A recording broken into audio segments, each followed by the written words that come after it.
Totoo nga pala yung kasabihan na cheer is always a cheer, hindi lahat pero mostly. Hello Ate Ann, magandang araw po sa inyo. I just want to share my story tungkol sa aking asawa na playboy. Totoo nga pala yung kasabihan na cheer is always a cheer, hindi lahat pero mostly. Tawagin niyo na lang po akong Karina. Hindi ito ang aking tunay na pangalan.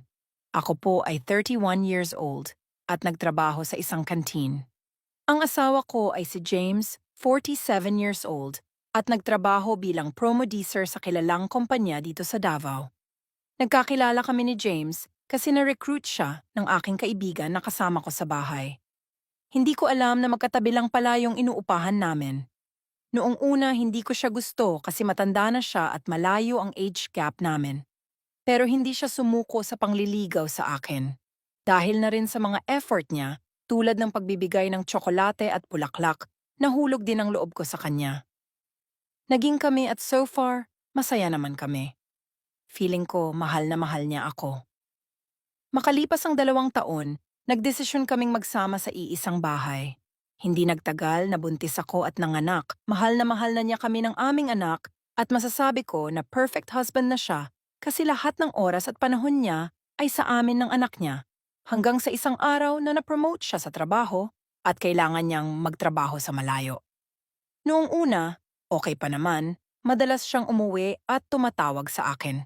Pero katagalan, unti-unti na rin siyang nagbago.